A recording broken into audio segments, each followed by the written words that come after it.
sunnah memang koma Ramadan iman wa tisabun bernama kedama min dalili wa fihi ma min hadis Aisyah radhiyallahu anha sallallahu shallaha ya fa sallallahu mahu summa yusalli fi baitihi. Itu yang kayak to pakai itu ya, bukannya lebih sholat di masjid yaitu di rumahnya. Dia kata syari dalam sekalinya tak bulan. Waqala ini khositu antafrutu alaikum fatajizu anha. Kenapa kan Nabi itu sholat malamnya di Ramadan itu sholat di masjid, baru ada kalanya dia sholat di rumah. Takutnya umatnya nanti berpikir kalau sholat malam di bulan Ramadan itu jadi fardu. Kalau kanjeng Nabi selalu di masjid terus, maka itu jadi fardunya secara hukum nantinya. Makanya kanjeng Nabi ada kalanya di masjid, ada kalanya di rumah, supaya hukum itu larinya ke sunnah. Karena suatu yang dilakukan kanjeng Nabi terus menerus, maka hukum ke bawahnya jadi fardu. Itu seperti itu. Kenapa kanjeng Nabi tidak seperti itu? Waqala, kenapa kanjeng Nabi fasallauha mahu summa sholli fi baitihi. Kanjeng Nabi itu sholat di masjid, tapi ada juga kanjeng Nabi sholat di rumah fi baitihi. Dia kata syahri. Jadi tahun gamanya sekalinya bulan. Jadi bulan ini kanjeng Nabi di masjid, tapi bulan anu di rumah. Begitu gampangannya. Pas bulan Ramadan itu. Waqala, kanjeng Nabi berkata, "Inni khosyitu antufradu alaikum fatajizu anha." Berarti ini kenapa saya lakukan ini? Karena saya takut itu menjadi fardu bagi kalian dan kalian tidak mampu. Makanya kenapa kanjeng Nabi sholat di rumah, sholat di masjid, tapi juga sholat di rumah. Karena kalau dia kanjeng Nabi paten di masjid, maka dia hukumnya akan jadi fardu, jadi wajib hukumnya. Tumain nahu sallam istamara dzalika wa kadzalika as-siddiq radhiyallahu anhu. Nasihat Siddiq juga begitu. Wasadoro misilah fil Faruq radhiyallahu, dan terjadilah perbedaan di masa Faruq, Al-Faruq, berarti Sayyidina Umar. Sumaru an-nasu sallunaha fil masjidi. Furada wasnaini wasarasa. Jadi ketika masa Sayyidina Umar itu ketika sholat bulan puasa itu jadi morat-marit, jadi tidak karuan. Di masjid itu ada yang sholat sendirian, ada yang dua-dua, ada yang tiga-tiga, begitu itu maksudnya. Fajamahum ala Ubay radhiyallahu anhu wa dabalahum isyin rakatan wa ajma'u sahabatnya mahu. Nah, setelah itu Sayyidina Umar datang, jadikan satu dan imamnya Ubay. Dan sholatnya 23. Ini wa dabalahum isyrina rakatan, 20 rakaat. Berarti dengan 3 witir. Wa ajma'u sahabatu manhu ala dzalika wa fala Umar dzalika li'amnihi aftirodo. Jadi Sayyidina Umar melakukannya seperti itu. Jadi ubah itu. Jadi itulah sehingga jadi sholat yang 23 rakaat itu 20 rakaat dengan 3 witir. Itu cikal bakalnya Sayyidina Umar itu 20 rakaat itu yang mengambilkan. Jadi semua berkumpul sholat tarawihnya, sholatnya 20 rakaat. Baru tambah 3 witir. Ya. Itu tadi biasanya. Wasumian awit tarawihi. Kenapa itu dikasih nama sholat tarawih? Li'annahum kanu yastarihuna ba'da kulli taslimatain. Kenapa? Karena mereka itu istirahat di antara 2 sholat, 2 rakaat. Maka itulah wasumiyat, dan diberi nama ditaruhi kerawan tarawih. Kenapa diberi nama tarawih? Li'annahum, karena sungguhnya orang yang sholat tadi kanu yastarihuna ba'da kulli taslimatain. Karena mereka itu istirahat setiap selesai 2 rakaat, sehingga itu disebut tarawih. Wa yanwi fi kulli rak'ataini at-tarawiha au qiyam Ramadan. Walau shallaha arba'an bitasimati, walau shallaha lain. Jadi di sini dan niatlah mereka sholat tarawih setiap 2 rakaat. Atau niat melakukan sholat malam di bulan Ramadan. Itu cikal bakal nama tarawih. Jadi tarawih itu berasal dari kata istirahat. Itu keterangannya.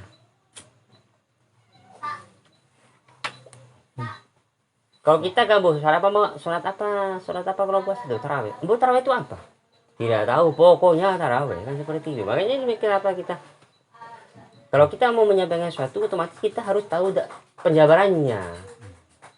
Jadi sholat tarawih kenapa dikasih nama sholat tarawih? Karena yastarihu itu artinya meminta istirahat atau ada istirahat. Sin itu menggunakan ada istirahat sinnya.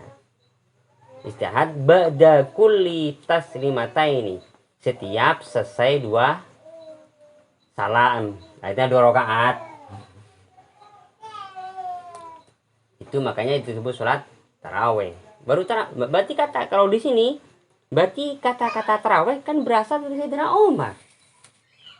Di masa kanjeng Nabi tidak ada istilah taraweh ke atasnya.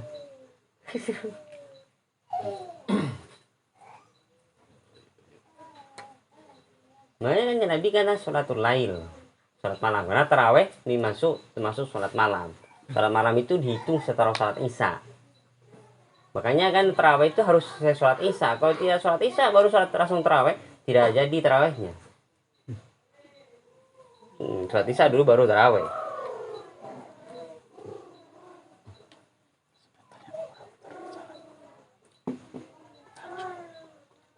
Wayanwi fi kulli raka'ataini at-tarawih, dan orang yang sholat tadi itu niat setiap 2 rakaat niat sholat taraweh. Iya, jadi assalamualaikum baru usuli sunat tarawih raka'ataini musabirati adaan imaman atau makmuman ya ta'ala per 2 rakaat begitu loh.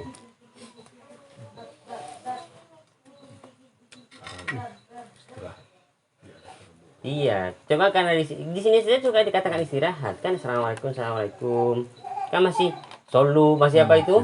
Berarti kan yang tidak baca kan masih duduk-duduk. Nah, itu namanya istirahat. Ya, kalau di masa sahabat ya bukan begitu, karena surahnya kan diampel saja, diampel ini oh tidak salah. Diampel ini pokoknya satu malam tarawih itu 1 juz tidak salah. Diampel. Jadi mereka mau tarawihnya 1 bulan hatam ya. 30 juz itu diampel di makam Sunan Ampel. Seperti di Mekah begitu kan, di Mekah. Makanya makmum kalau kita makmumnya santai-santai saja di Al-Quran, baru kalau sudah mau selesai baru berdiri. Oh Akbar ya, karena ulama harus berdiri lama. Ya seperti itu. Iya kan di Mekah itu kan ada yang duduk, ada yang istirahat. Karena kalau karena kalau mereka berdiri mulai imam dari sudah kan mereka baca berapa lembar gampangannya. Iya. Kalau kita ikut 8 rakaat baru suratnya mulai dari Al-Hakumut Takasur. Ayo. Al-Hakumut Takasur. Seandainya kalau ikut 8 dulu. Kalau ikut 8 berarti harus main juz-juzan. Iya. Itu. Kalau yang panjang suratnya harus yang juz-juzan. Kalau yang 23 ikut Al-Hakumut Takasur masuk akal. Ya kan? 23 kan jumlah rakaatnya lebih banyak. Di masjid begitu saat di Yusuf. Dia memang cuma 8 tapi dia ayat baca panjang. Di Yusuf dekat itu. Di toko itu ya. Di masjid lain Sokalar Tarwe. Orang masih sembahyang tarawih terus. Min itu bermakna sebagian nih. Usolli di tuntunan sholat ada itu usolli sunatan. Kalau dia ada minal witri rokaata ini, maka min itu yang bermakna sebagian. Dalam Munahu min itu bermakna sebagian. Makanya kalau kita cuma ikut di situ seakan-akan usolli sunatan witri rokaata ini, karena kita tidak tahu min bermakna apa.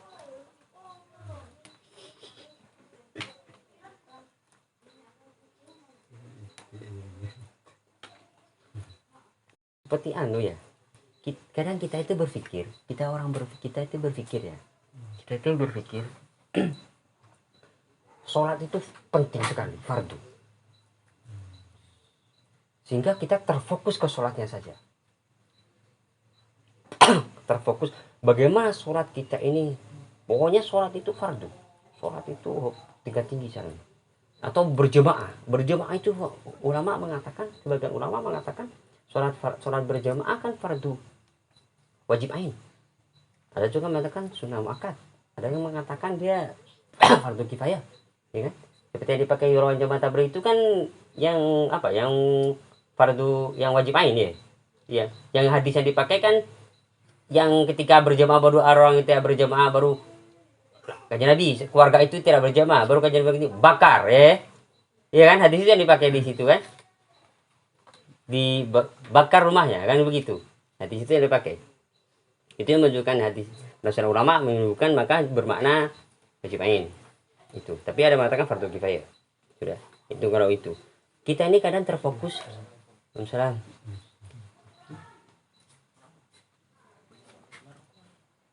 Penting ketika kita syarat dan rukunnya sholat itu yang syaratnya sudah mapan, barulah kita masuk. Jadi bukan sholatnya bahasanya, bukan. Seperti tak kasih contoh itu, yang kemarin tak kasih contoh itu, Kayanto mau kuliah di UNG jurusan perikanan. Baru yang Kayanto pikirkan cuma gedung perikanannya, mejanya di mana, gedungnya di mana, baru nanti yang mau duduk gimana, itu yang dipikirkan. Sama dengan yang kita pikirkan cuma sholatnya saja, sehingga kita lupa syarat untuk masuk UNG-nya.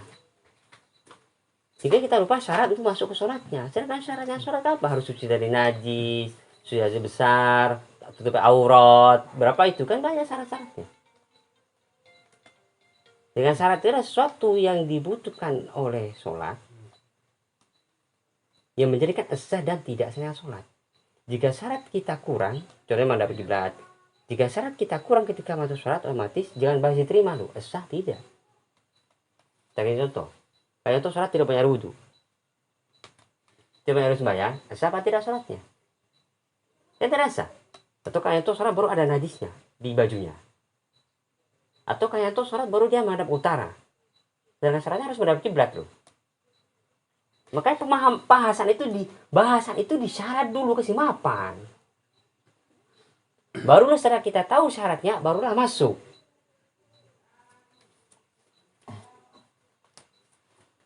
Ya tapi UNG, kalau kita mau kuliah di Fakultas Perikanan, maka kita harus lengkapi persyaratan masuk UNG-nya. Oh kan kita cari gedung perikanannya.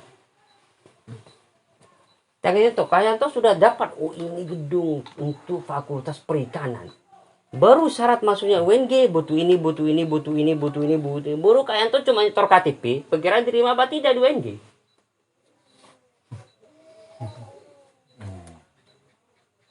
Berarti kan syarat dulu utama.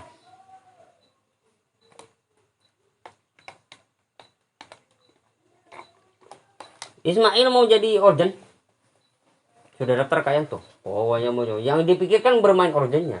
Sehingga not tidak tahu. Syarat ahli organ kan harus tahu hafal not, ya kan? Hafal not aja, paham tentang kemusikan. Bukannya paham saja, menekannya juga kan harus anu. Sehingga Ismail tidak bahas paham kemusikannya itu. Dan dia pikirkan, oh ini mau naik pentas, mau anu organ. Ayo.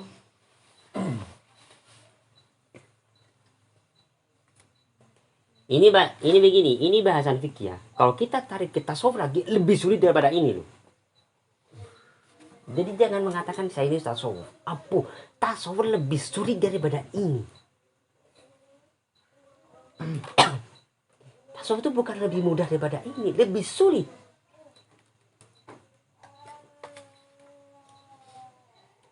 Tasawuf itu penjiwaan sholatnya main. Malah kalau ulama-ulama di kelas tasawuf ketika takbir itu sebelum sholat, jiwa sholatnya sudah tampil duluan dalam dirinya. Sehingga kita takbir itu memang benar-benar menghayati seakan-akan memang jiwanya takbir. Rukuknya, sujudnya itu ketika memang, makanya orang-orang mengatakan seakan-akan berhadapan dengan Allah. Ayo. Sedangkan kita itu di fikih saja masih murat-marit.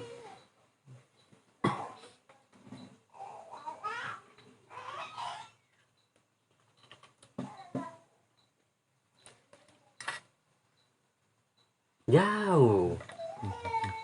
Saya itu mempelajari dulu waktu saya di Jampes ya, Ento. Saya fikih itu di Malang. Ilmu nahu saya itu nahu solo semua fikih itu hadis itu di Malang. Dan saya itu sholat sudah sesuai dengan kategori hukum fikih. Wudunya, cara ambil sembayangnya, najisnya, syaratnya sudah sesuai. Ketika saya Jampes, memang di Malang juga diajari ketasawufan. Ketika saya itu masuk di Jampes, baru saya mempelajari tentang ketasawufan. Saya itu mental. Ibadah saya itu tidak ada apa-apanya. Ditinjau dari segi tasawuf. Pada secara fikih, sudah pas loh, pas secara fikih.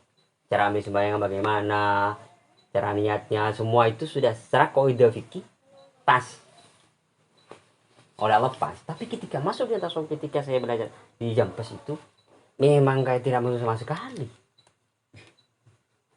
Berarti jangan tata tasawuf bukan hanya terletak di al-adab fokor ilmi, tata krama dan ilmu, bukan di situ, bukan di situ saja.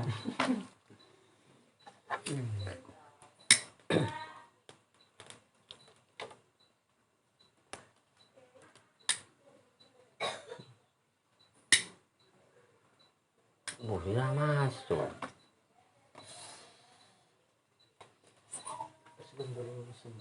Jangan maha, jauh.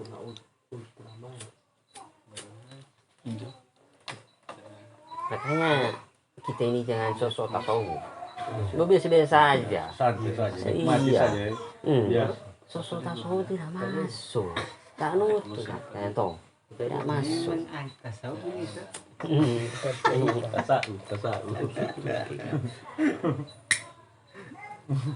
Malah utai putum kerajaan. Sedangkan kalau kita ini ya, terus terang saja kita kita atau orang yang sosok tasawuf di masa sekarang ini, keras kita itu haram saja mesti kita makan kan, haram. Adanya kita tahu haram baru kita lari, iya kan? Hanya kita tahu ini haram, ini halal. Ada kayaknya kalau kepepet tetap kita sikat juga haram kan? Kan seperti itu, gitu kan? Kalau kita main di bahagia itu kan, sudah. Ini di fikih ya. Ini halal, ini halal, ini haram, ini halal. Baru di antara keduanya ini haram, ini halal, di antara keduanya itu samar. Samar itu dihukum asli haram tidak bisa, dihukumkan asli halal tidak bisa, itu samar. Sudah. Kelas fikih ya, hukum fikih, kita fikih begitu. Kita masih bermain di sini, bermain ini. Bermain di samar, itu ibadah masih jadi. Ya kan? Peluang diterima masih ada gampangannya. Ibadah masih jadi.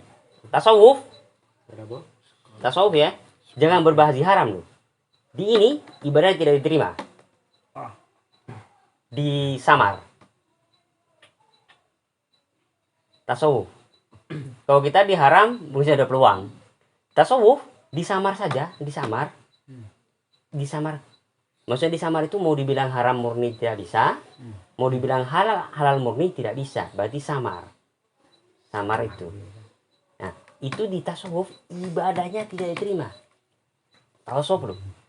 Saya beri madham, ulama tasawuf di masanya itu, beliau itu beli kurma di Mekah. Setelah beliau beli kurma di Mekah, jadi ketika penjualnya itu nakar kurma, jatuh satu dan itu samar.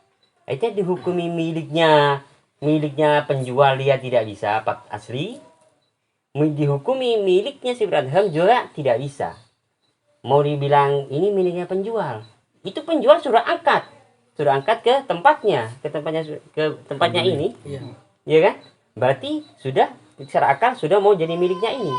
Tapi dibilang masuk ke sini belum masuk, ngasih jatuh, maka di situ maka itu hukumnya samar. Mau jadi miliknya penjual tidak bisa, mau jadi miliknya yang beli juga tidak bisa, karena sama ini diangkat Ada yang tumpah. baru jatuh satu, jadi belum sempat masuk ke sini, jatuh satu. Baru si Ibrahim ambil kurma satu tadi itu, diambil, baru beliau makan. Setelah beliau makan selesai, beli kurma itu selesai, baru beliau makan, baru beliau pergi ke Irak. Perjalanan 1 bulan dari Mekah ke Irak waktu itu, perjalanan 1 bulan. Baru di Irak itu ada masjid yang memang kalau malam setelah sholat isya masjid itu dikunci karena malaikat turun ke masjid itu. Jadi sebetulnya masuk ke masjid itu sholat isya di situ. Ya pas mau dikunci sebetulnya itu tidak ketemu. Takmir masjid tidak tahu kalau di dalam masih ada 1 orang. Nah pas jam 12 malam, jam 12 ke atas itu turunlah malaikat. Nah ini makanya itu dalam sejarah yang paling ngetrend bisa mendengar suaranya malaikat, sebenarnya baru turunan malaikat. Ada 2 malaikat, malaikat yang mengangkat amal, baru malaikat itu Karlota.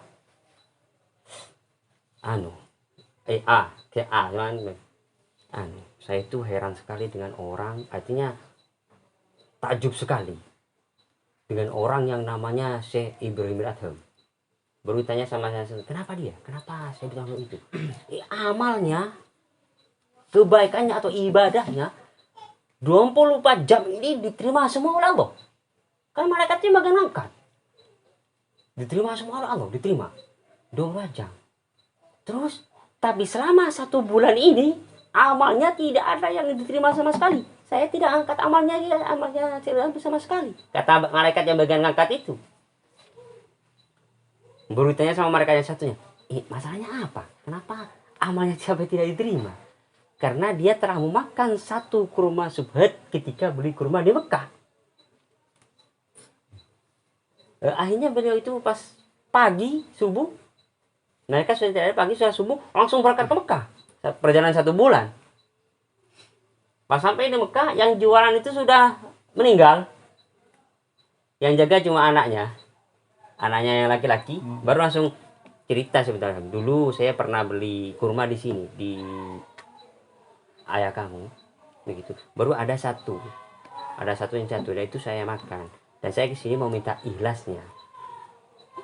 Baru anaknya yang laki-laki jawab, itu yang jaga, kalau itu bagian saya, kurma itu memang bagian warisan saya, maka saya ikhlaskan. Tapi saya masih punya saudara perempuan dan ibu. Langsung sebelum datang, di mana rumahnya? Di sana, datangi. Langsung bilang ke anak yang perempuan tadi itu minta halalnya, baru ke ibunya juga minta halalnya. Langsung berangkat lagi ke sana, ke Irak. Langsung di masjid itu. Nah, baru malam itu malaikat turun. Nah, mulai bulan ini, amalnya si Ibrahim diterima oleh Allah 24 jam.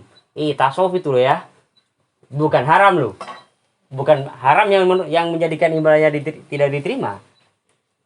Subhat. Makanya kita ini merasa, tasawuf sih.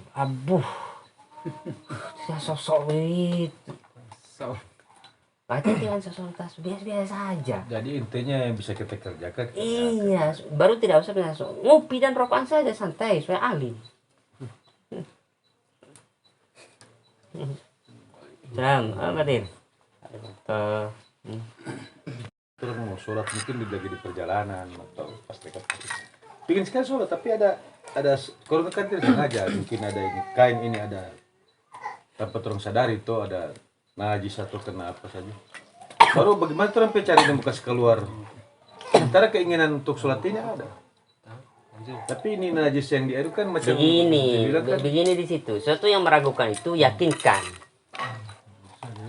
Iya, yakinkan. Kalau jelas ada najisnya baru. Kan kita tidak tahu. Hukum itu berlaku di tahu. Oh iya betul. Iya kan? Tahu pura-pura tidak tahu. Nah itu dia. Hukum itu kan berlaku di tahu. Kalau kita masih baju ini nggak bisa tidak. Ya kembalikan ke aslinya. Kalau sholat saya kan, nah, kalau dia memang jelas tadi kita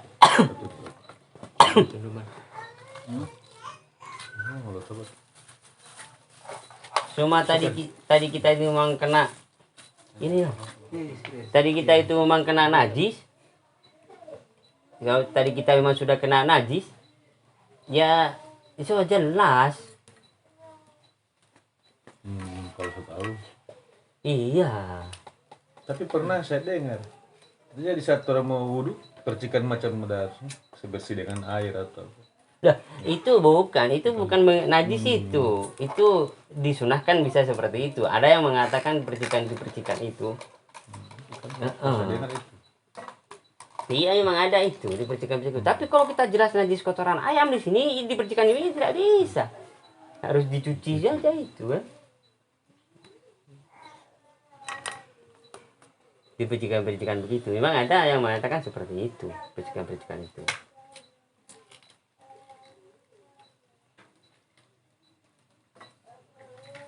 Kalau sudah jelas najis, karena najis dipercikan jadi tidak bisa.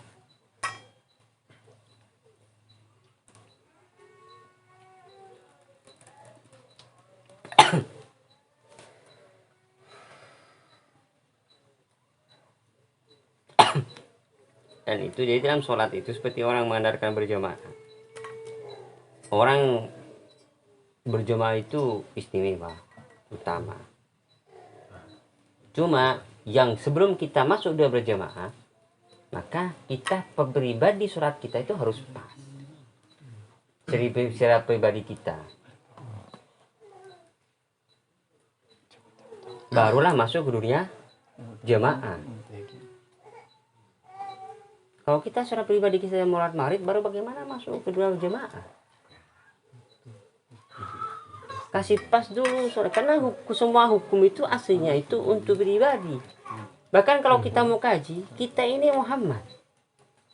Coba kita pikir, kita ini Muhammad, tapi bukan Muhammad yang Nabi dan Rasul.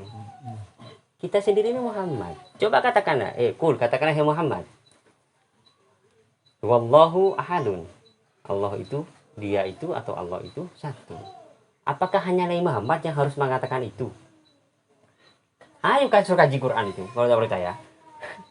Tapi kita kan juga harus mengatakan seperti itu kan? Ayo. Ini yang kurang dipahami ini. Iya. Bagaimana? Apa hanya Nabi Muhammad saja yang Allah perintahkan? Muhammad, cukup kamu saja mengatakan bahwa Allah itu satu. Cuma yang umat kamu tidak usah. Kan tidak ada keterangannya. Iya kan? Artinya kan lagi mengatakan seperti itu dengan Al-Qur'annya, Qul huwallahu ahad, bahwa Tuhan itu satu. Dan kita juga harus mengatakan seperti itu. Mengatakan dan meyakini. Ayo. Mungkin orang kan dengan tingkat ilmu kan waktu itu kan ini orang tua ini cuma dari mulut ke mulut. Mungkin itu orang tua. Bahwa orang agama ini kan bukan agama pilihan. Orang ini Islam turunan. Orang ini Islam keturunan, bukan pilihan. Jadi begitu cara pemahaman dalil itu seperti itu. Kan dijelaskan tadi itu.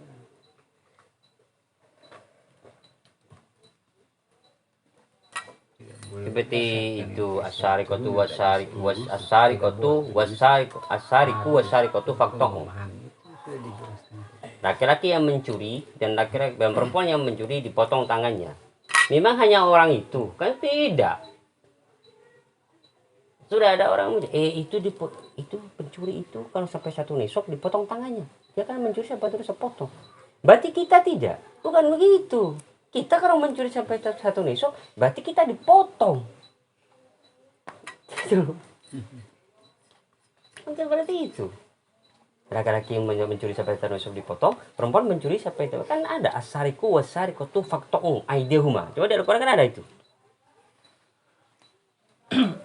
Nah, seorang laki-laki yang mencuri dan perempuan yang mencuri fakto'u aidehuma, maka dipotonglah kedua tangannya atau salah satu dari dua tangannya. Nah, dipotong ayo, baru nanti disilang, potong lagi itu. Tapi apakah mereka? Apakah hanya mereka begitu loh? Hukum itu sebenarnya kita. Jadi kalau kita mencuri ya potong tangannya, bukan ketika Sofyan mencuri baru kita potong kalau kita mencuri bebas. Bukan.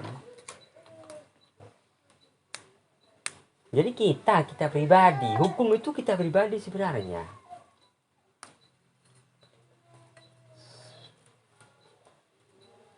Mau dicek di Al-Quran semua 30 juz itu semua hukum tetap kembali kita pribadinya. Aslinya kembali ke kita. Mau cek di hadis tetap aslinya kembali ke kita. Tetap ke kita.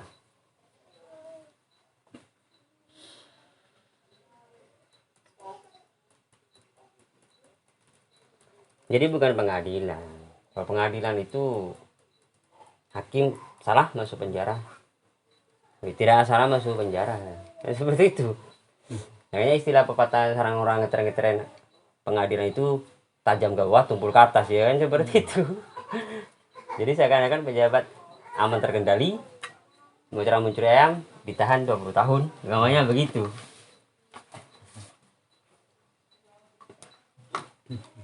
Begitu cara pengajian hukum itu, pengajian agama itu.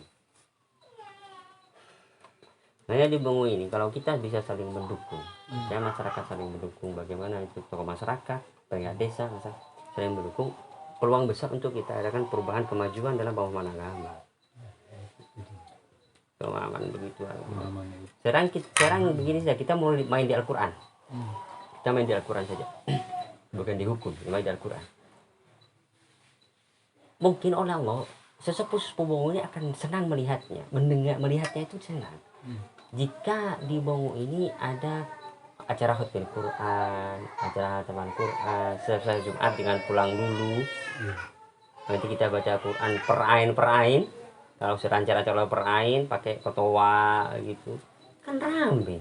Atau kita sebulan satu kali kita adakan khutbah Quran di masjid 30 juz mulai dari pagi sampai sore, nanti duhurnya salat berjamaah, baru salat duhur teruskan lagi sampai sore, baru kita adakan haulun ke rumah Sopian, siapa yang mau arwah yang mau per arwah berapa, 2.000 atau 5.000 ya kan, begitu. Itu kan bisa menjadi kas untuk majelis itu, kegiatan itu.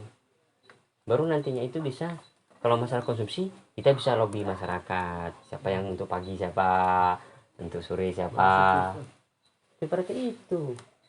Jadi kita bisa nanti itu apa namanya itu, nama-nama semua dari Sopian siapa, 5 orang, Pebi berapa 5 orang atau berapa, ini kita berapa arwah kan, nanti satu arwah berapa umpamanya ya, artinya kita mintai gimana sedekahnya 2.000 atau 5.000 lah per arwah. Berarti kalau 5 berarti kan 25.000 ya, 25.000 5 arwah.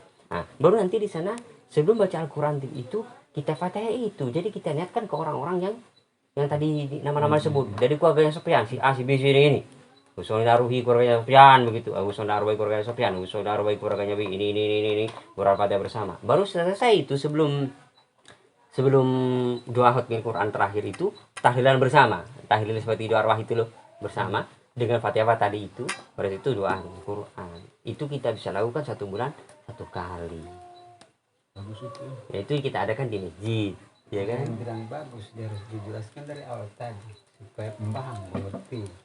Kalau langsung potong begitu, jadi nggak kenapa ini kan? Mesti ada sosialisasi awal. Iya. Kalau tidak bingung kan? Tidak bingung.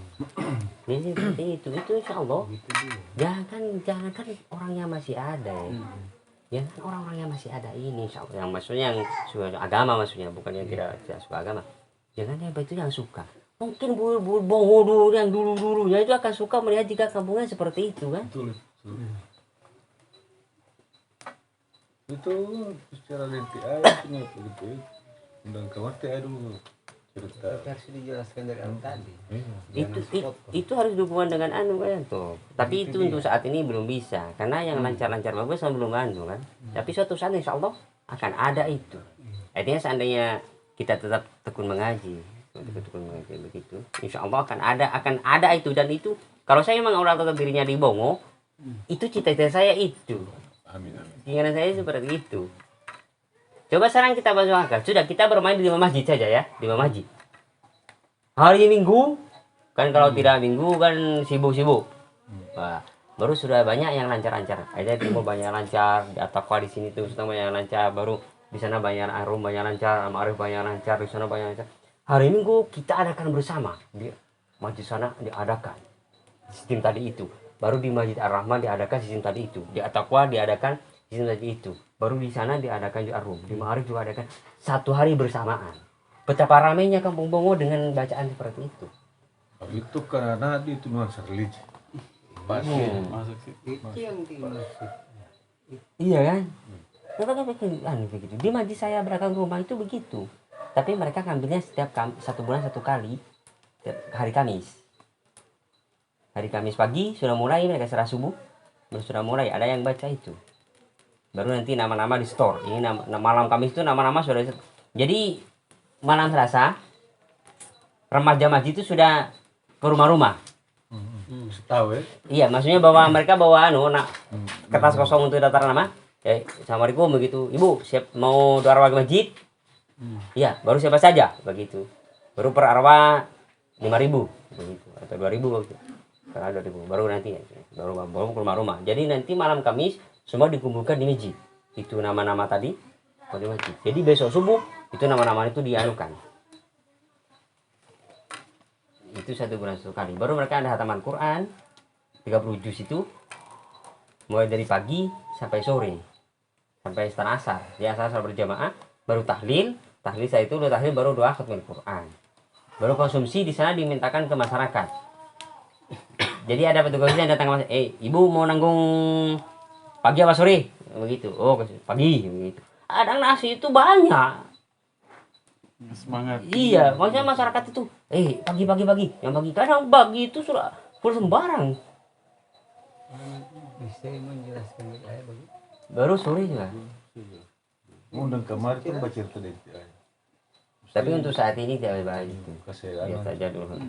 Perlahan itu. Karena dibicara begitu itu kalau seperti saya itu, kalau saya terus terang saja, untuk tampil di jalur begitu kalau seperti saya ini sulit. Karena saya itu pendatang. Kalau sudah bohong lagi Ustaz, kalau soal itu kalimat pendatang. Begini Ustaz, kan sedikitnya kan ada masukan. Jadi seandainya itu berjalan sampai orang ibu ngucapkan kan Sudah masuk ke 1 minggu sudah, 1 bulan 1 kali baru serentak ya. Begitu Ustaz, undang ti ayah baca cerita tentang niat ini tuh kan Ustaz ya, undang supaya so ada dasar orang mau bah. Iya, baru nanti mintakan konsumsi, mintakan di masyarakat. Baca Baru cerita uang bagi ini. uang tadi itu yang dikumpul dari dua arwah, dari arwah orang itu. Iya, intinya itu memang. Nah, baru uang tadi itu bisa masuk kas di remas masjid itu. Artinya untuk kebutuhan di situ. Baru sih sebagian bahkan bisa beli umpama rokok pas ngaji itu, kue atau apa, kalau tidak ada itu pakai uang itu. Di masjid saya begitu. Per 1 bulan. Semangat masyarakat itu Gus, apalagi rame-rame di masjid kan dari rumah itu enak dapat dengar. Ini di kampungnya istri ini ya. Nah, baru ini rencana saya selain itu. Aja pemikiran saya selain itu. Tapi Al-Qur'annya kalau sudah lancar-lancar ya, memangnya begitu. Setiap satu tahun satu kali. 1 tahun 1 kali kita adakan haul akbar. Haul akbar sesepuh Bongo. Dan syaratnya itu pos tempat utama kita di mana, gampangnya begitu. Tapi paginya semua masjid harus ada hataman itu. Dan nama-nama itu kita data. Nama-nama sesepuh Bongo gampangnya kita data semua, baru pas paginya malamnya setor ke masjid almari masjid sana. Besok jangan lupa acara ini. Jadi Fatihah nama-nama itu. Baru Ar-Rahman kasih. Baru At-Taqwa kasih. Sana kasih itu. Tapi poros utama untuk senat tahlil bersamanya itu ada tempat khusus. tahlilan akbar. Haul akbar untuk sesepuh. Seperti itu. Dan insya Allah dengan adanya berjalannya seperti itu, maka kampung kita ini akan jadi kampung yang penuh barokah. Dan urusan-urusan insya Allah rezeki atau tidak akan dipersulit oleh Allah. Kalau itu punya rencana begitu, saya punya keinginan seperti itu.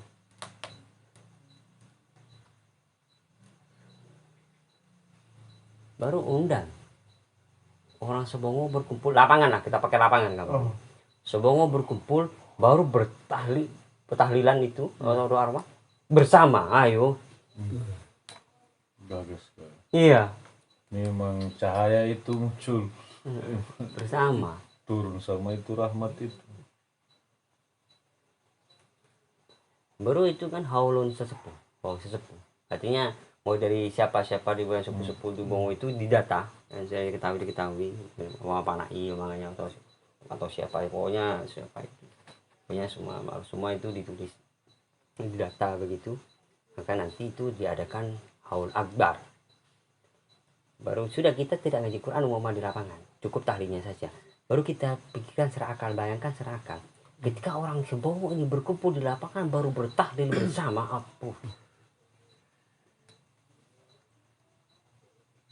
bertahlil bersama, berdoa bersama lagi. Alhamdulillahirabbil alamin. Wassalamualaikum warahmatullahi wabarakatuh.